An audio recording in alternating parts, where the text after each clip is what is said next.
skip the slides, but I'll let you know that the talk is called Writing Bodies, Blurring Boundaries, SignWriting Practices Reflecting and Producing New Analyses of Language.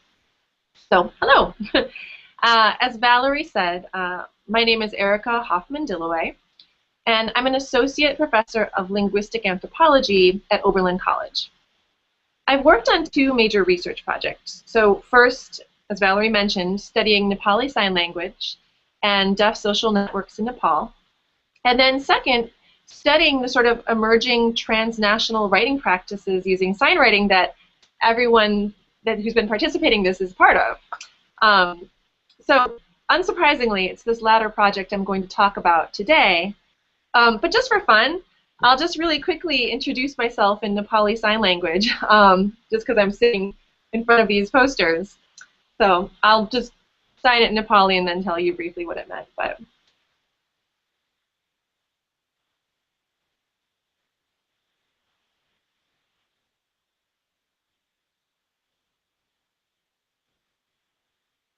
so basically, I just said, hi, my name is Erika, and I was doing the Devanagari fingerspelling alphabet rather than English, Roman. My sign is like so, and that I have these two research projects about Nepali Sign Language and about sign writing.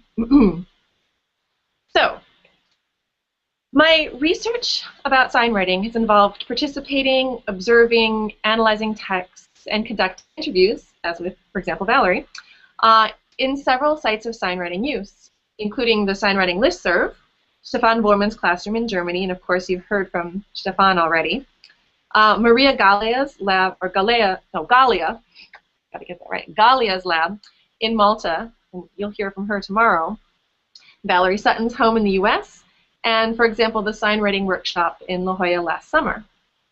So far, I've published 2 articles based on this research, to which you can find links on my presenter page. And I'm very, very slowly working on a book on the topic. In my presentation for this symposium, I'll give you a brief overview of the kinds of issues I've been interested in this work in progress. And I certainly welcome any feedback. I would love to work with more of you on this project, so I'm really happy about this opportunity to meet so many of you sort of digitally. And so do get in touch with me if you'd be interested in maybe talking with me or maybe letting me visit you at some point. So usually when I give presentations about my research concerning sign writing, it's to groups of anthropologists or linguists who know nothing or next to nothing, maybe just something wrong, about what sign writing is. So consequently, I typically have to spend a lot of time in my presentations orienting the audience with basic information about how sign writing developed, how it works, what it is, who uses it. So it's a fun change now to be presenting to this audience where it's fair to assume that we're all familiar with sign writing, even though we use it in different ways, to different ends, and so forth. So then, today I'm going to reverse my usual approach. Instead of giving other linguistic anthropologists background information about sign writing, before then talking about my specific research, I want to give sort of you all some background information about my discipline, linguistic anthropology. So that is, I'll talk a little bit about the kinds of questions that linguistic anthropologists tend to be interested in general, in order to contextualize the particular questions I ask about sign writing practices. Okay, so what is linguistic anthropology? We study how humans use language, basically. But our approach to doing so is a little bit different than in some other fields. For example, some varieties of formal linguistics. We're not interested in studying decontextualized language structure. We're not working to sort of uncover a sort of presumed asocial biological basis for language in humans.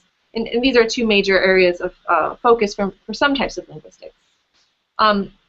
Rather, we analyze how language is used in context and how language is influenced by and influences in turn social and cultural practices. So, in fact, we don't even really think that language and culture can be treated as separable phenomena. Because we're interested in actual language use and context, then we can't just focus on what people might deem sort of a priori to be the linguistic components of an interaction. Because if we did that, we would never be able to account for how people are actually doing things and making meaning together.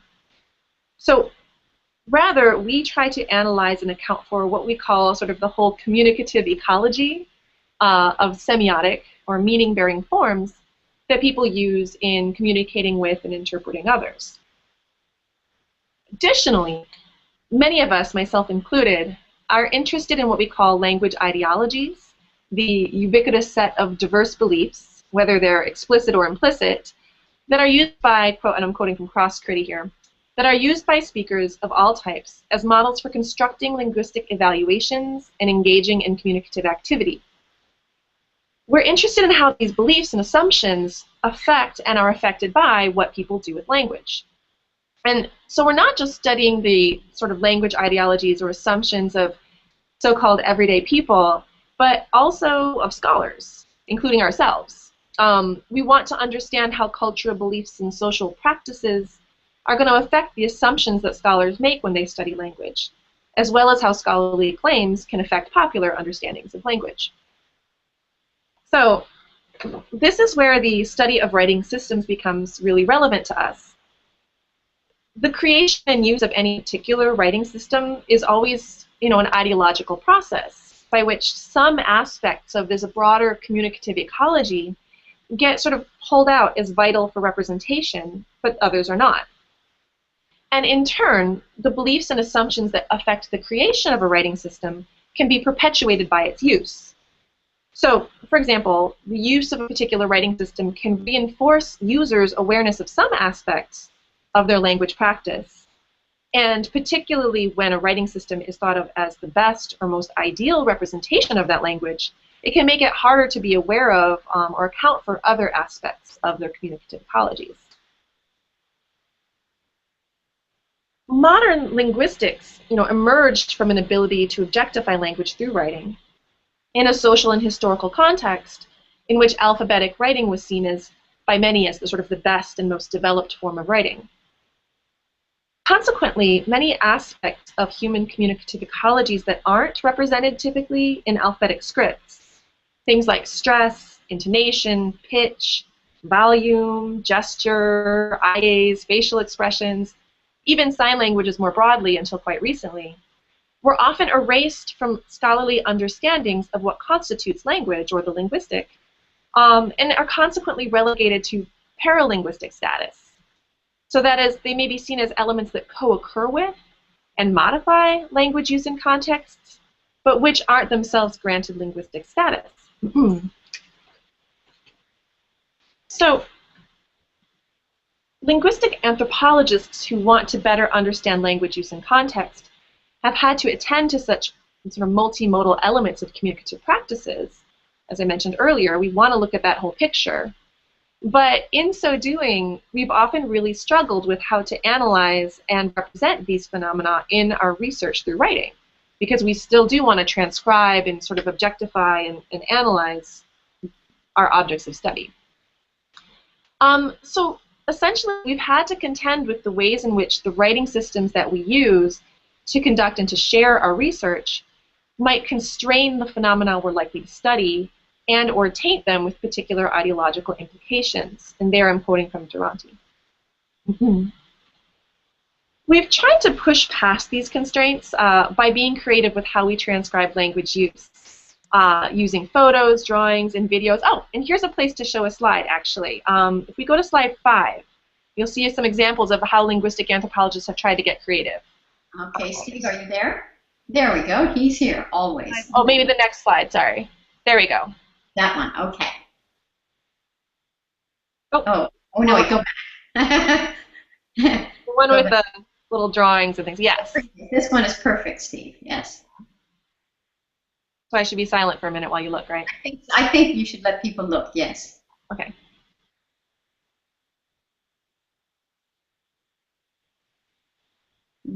Okay. Okay, let me know when I should continue. Yeah, I'll go back to you now. You start talking. Okay, so as you saw there, these were a couple examples. One was from Haviland's research about Totzel and Setzal co-speech gesture. Another was from Goodwin et al.'s study of embodied displays of emotion among preteens in the U.S. And in each of them, you will have noticed, there are line drawings, there's photographs, there's ways of using sort of a Roman alphabet that's not the normal standard form you'd find typically. I think I'm going to show it again. Okay. It's a little hard.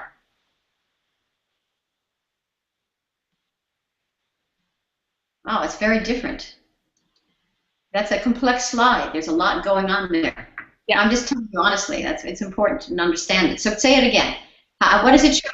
Basically, I'm just showing there how when linguistic anthropologists want to show things that alphabetic writing usually leaves out, it's hard because we want to write it down, but the script doesn't capture it. And so we've had to sort of really push with the boundaries and play with the way we transcribe. Using pictures, using videos, using drawings, using strange new conventions, or not strange, but, not just go with what, alphabetic writing usually encodes.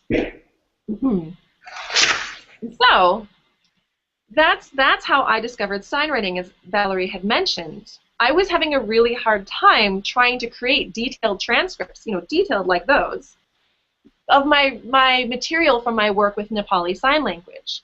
I wanted to show full, complex conversations. And there wasn't a really good way to do that. I was not happy with the idea of using English glosses. I wasn't happy with the idea of just plopping video down into, however I would do that. And so that's why I learned about signwriting.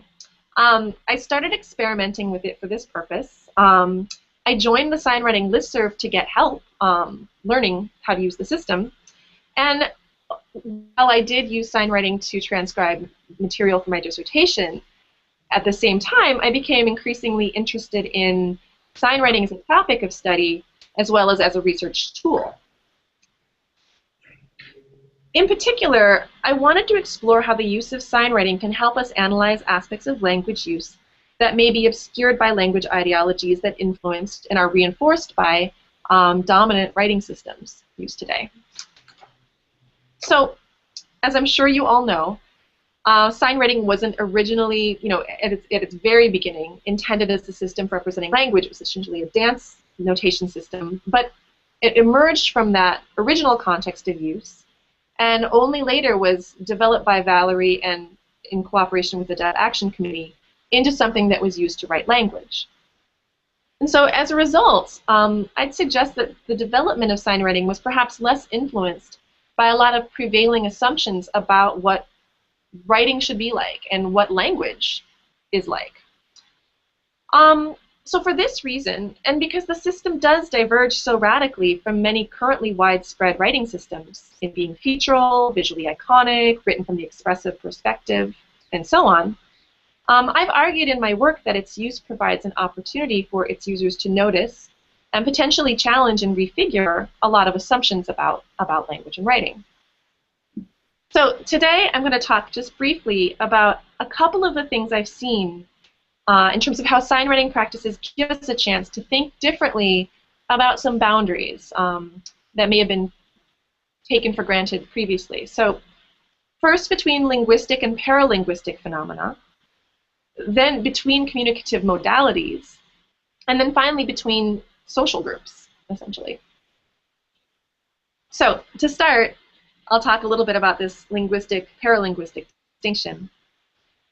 So again, as you know, the symbol inventory from signwriting didn't arise out of a phonemic analysis of a particular sign language, but rather it's a flexible system that can encode a really wide range of movements. And one of the things that this leads to is the fact that the system doesn't formally distinguish between phonetic and phonemic or linguistic and paralinguistic phenomena in signing. So that means it's up to writers to decide what they're going to write. And this decision-making process, I suggest, is a really valuable and productive part of the system because it makes users ask questions about language and writing they might not have had to think of otherwise.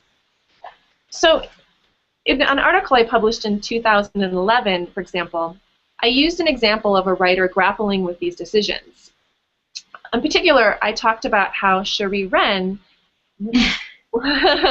was creating a written version of The Cat in the Hat based on a videotaped recording of her ASL performance of the story. And she wrote to the listserv to sort of discuss some questions she was having about how to write it, in particular, how to write eye gaze. She circulated a little video clip segment of the story and showed it to people and asked some questions. So, as you might know, the story, The Cat in the Hat, is about two children, a narrator and his sister Sally, and this like exciting but reckless cat who like visits their home and causes fun problems, I guess.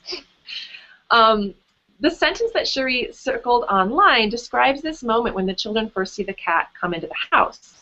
And so the English line is, "We looked, and we saw him step in on the mat." And I have the video clip embedded in the PowerPoint. Would you like to play it? Okay, is Steve there? Steve, are you? Here he comes. He's always with us. Yeah. Okay, there we go. I don't know whether this will play or not. Let's try it. If it doesn't, I can just describe it. It's okay. It's playing. And Adam's going to stop interpreting because she's signing an ASL anyway. Fine. Okay. So I go on? Wonderful piece. Yeah, should he play it again? You want to see it again? Why don't I describe it and then we'll play it again? Okay. I'll come back to Erika then. Here we are, Erika. So as you can see, and you'll have a chance to see it again, when Cherie Wren performed this sentence in ASL, the fact that the we in the sentence refers to Sally and her brother is marked clearly when she performs the first sign, look, from the signing location allocated to those characters to the signing space assigned to the door that the Cat in the Hat was about to come through.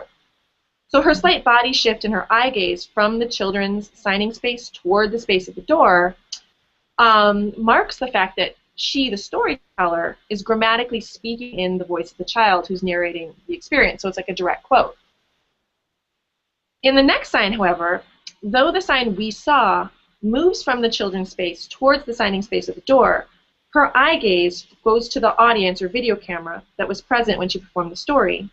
Her eyes stay there on the audience during the third sign, "door opens," but then return back towards the door to mark the perspective of the characters in the fourth sign when they see the cat step in on the mat. So, want to show it again and look for that? Okay, so we'll show it again, Steve, with the video.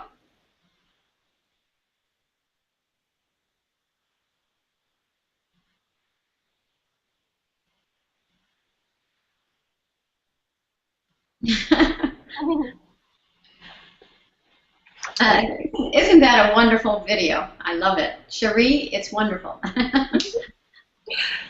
So regarding the shifts in eye gaze, Cherie wrote to the list, how much of it needs to be written?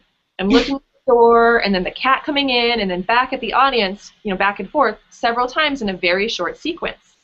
This is something I struggle with on a regular basis. How much detail is too much? How much is necessary?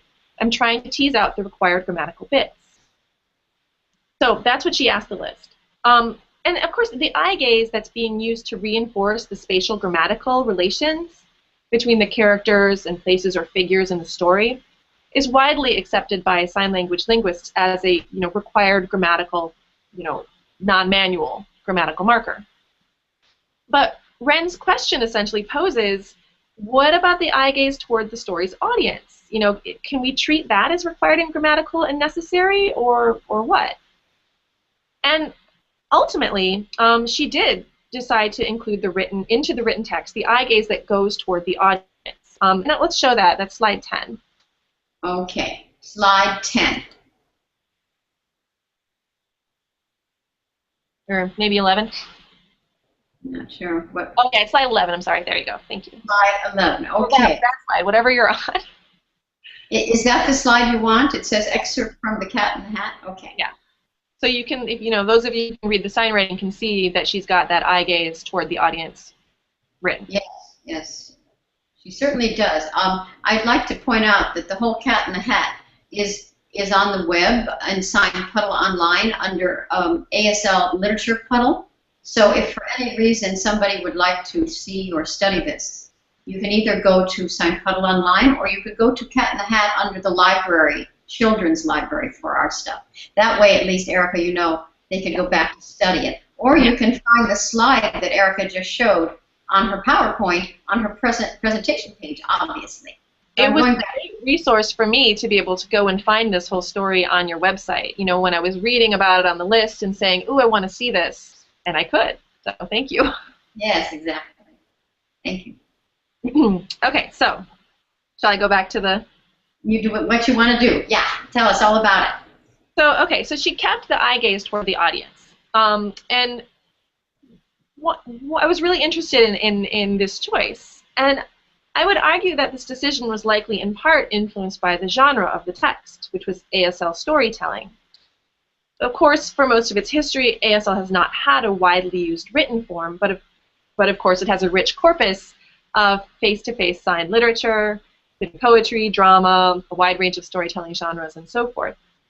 And within this tradition, there's been a lot of sort of meta-awareness about how the audience, as part of the performance context, can affect the telling of a story. Ben Bahan, a well-known deaf scholar, for example, argues that the teller, the tale, and the audience are inseparable in the ASL performance tradition, and that status as a good signer or smooth signer, storyteller, hinges in part on an ability to attend to and respond to the sort of mutually constitutive nature of these elements. Now, of course, this is true of other kinds of storytelling, not just ASL, but it's not always thought about as explicitly, or, as I would put it, you know, ideologized as explicitly.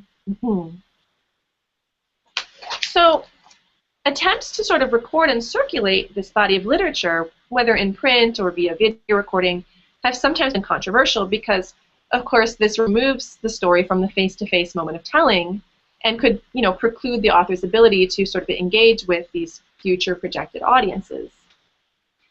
And so those who work to preserve ASL literature have not always been as inclined to sort of idealize the supposed, if debatable, context independence of writing and other detachable forms. And this concern may have influenced Shuri Wren's decision to retain the eye gaze between the storyteller and the audience in the written version of the story, even though, you know, this kind of eye gaze in most linguistic accounts wouldn't be treated as an obligatory non-manual grammatical marker, but would more closely parallel sort of the pragmatic use of eye gaze to manage joint attention in both signed and spoken language contexts. Also, because sign writing is most frequently written and read from an expressive viewpoint, marking the relationship between the teller and the audience in this way can help those reading the text to simultaneously kind of occupy both the roles of teller and addressee. So all three roles that Ben Bahan talked about are in some way kind of coexisting even in this private reading.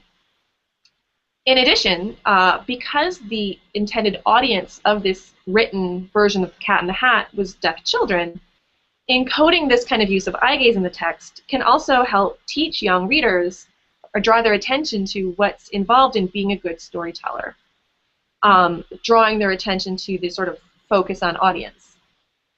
So these questions then that were posed in the creation of a sign writing text opens up this space to think about eye gaze between teller and audience as potentially necessary, you know, and linguistic.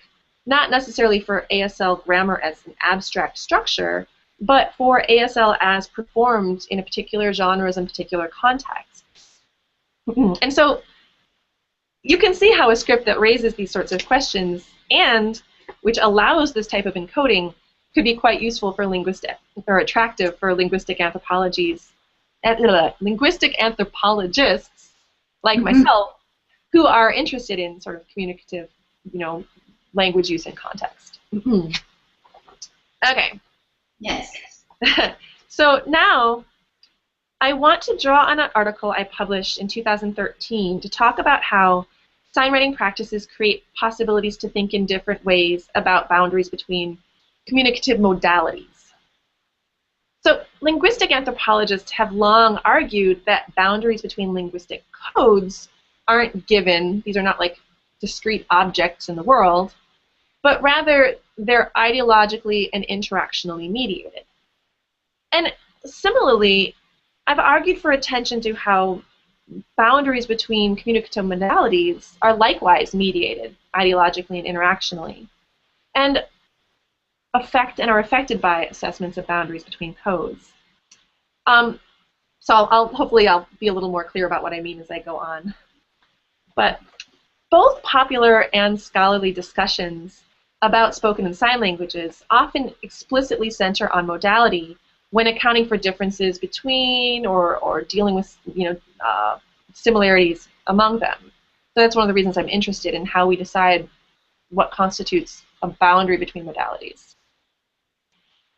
Spoken languages are typically framed as sound-based, right, in contrast with visual sign languages. However, this dichotomy erases a lot. It erases the now well-established importance of visual modalities, including co-speech, gesture, facial expression, etc., in the performance of spoken languages. It ignores the ways in which signers can engage sound as a semiotic resource, and it downplays the overlapping kinesthetic processes through which both of these types of languages are performed. So, as a recent body of literature has begun to make clear, comparisons between signed and spoken languages that don't take into account the sort of broader multimodal aspects of both type of language can sort of miss relevant points of similarity and difference between these languages and make it harder, therefore, to make claims about language in general. Now,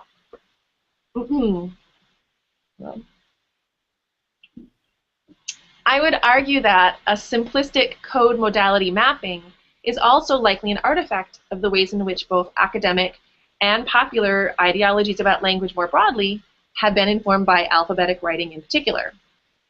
Once again, however, the different perspective offered by sign writing creates this opportunity to think about linguistic modalities in different ways. And again, of particular relevance to this issue was the shift from receptive to expressive perspective in writing. Valerie has recalled that when she was first introduced with the idea by the DAC, that you were concerned especially about facial expression, right?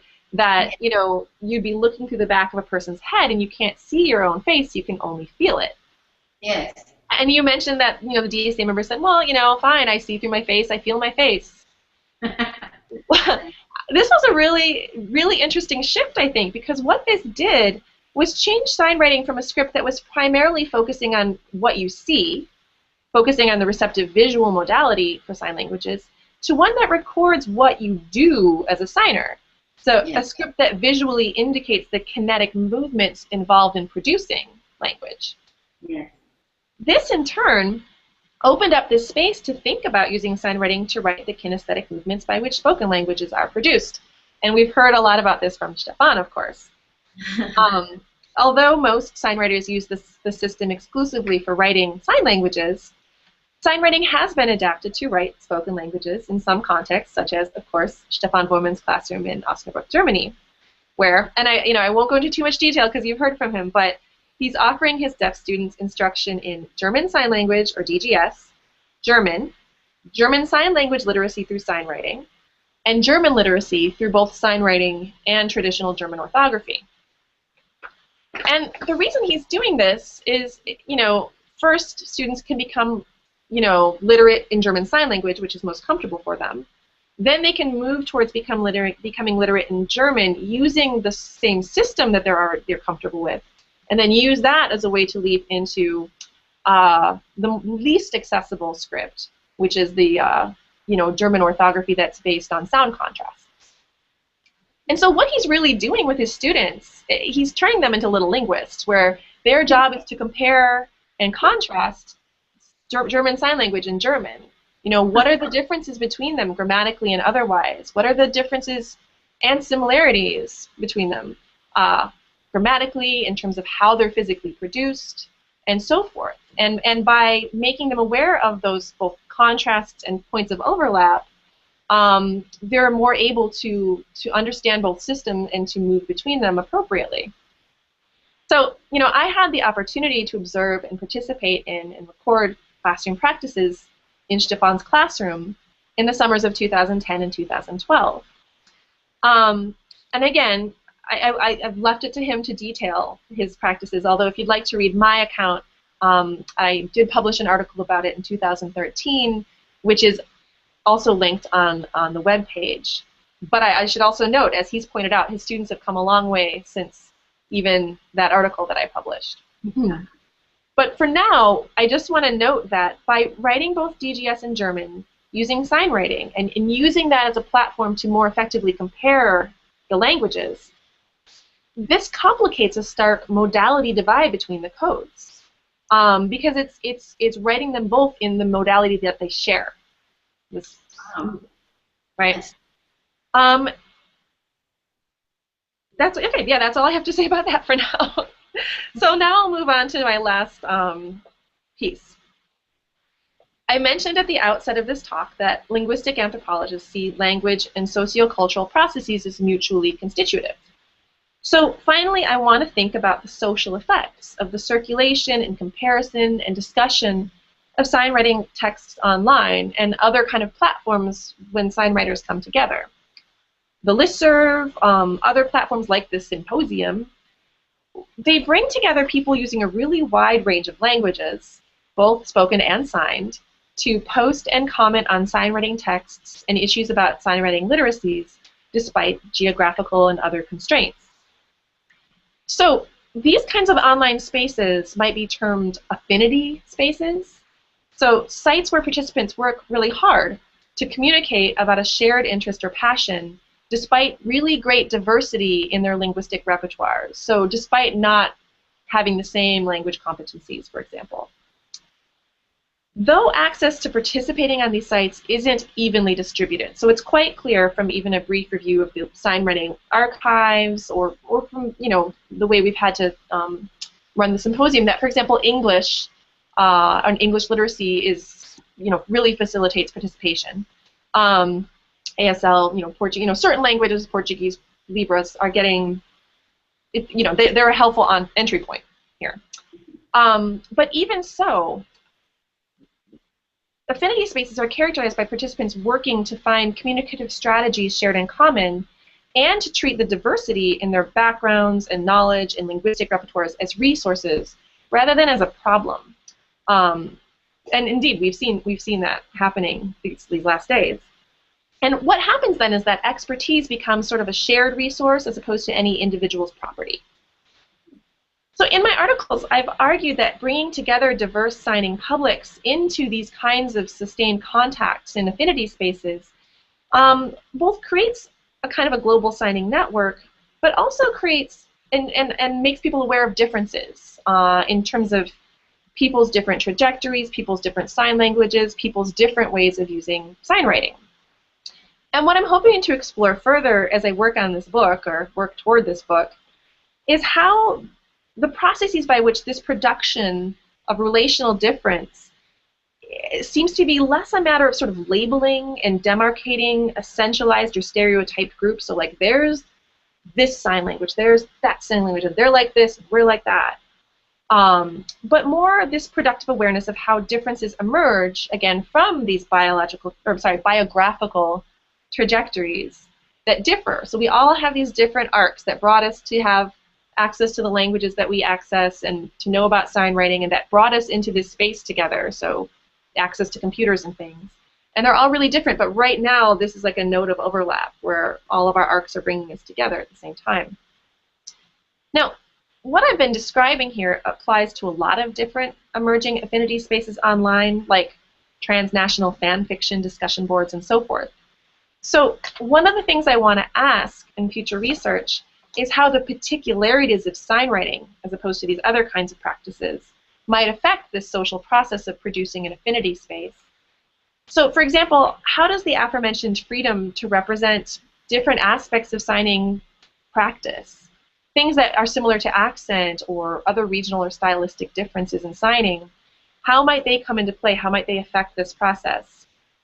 How might reading texts written from an expressive perspective affect the ways in which participants sort of effectively relate to each other and form relationships? So I'm about out of time, I think. So I'm going to stop here. But I just want to... Sorry, go ahead. No, please go ahead. I'm sorry, I giggled. Go right ahead. But so I'm going to stop. But I just want to remind you all, again, that please get in touch with me if you'd like access to any of my existing work, or if you have any input about my future research trajectory. And thank you to Valerie and Adam and Stefan and Maria and Steve and listserv members and everyone else who's been working to create or participate in this wonderful symposium. Well, thank you, Erika. That was a beautiful speech, and actually you do have about 10 minutes. We're waiting for Denny to come back. Okay. But in the process, waiting for Denny, other people also have had around 10 minutes, after you're done, and we can talk. And I actually enjoyed your talk a great deal. I learned some things, like I didn't realize that, maybe Stefan is turning his students into little linguists. I like that phrase. That's very interesting. Do you feel that it's developing their linguistic ability within multiple languages? Is that what you're seeing?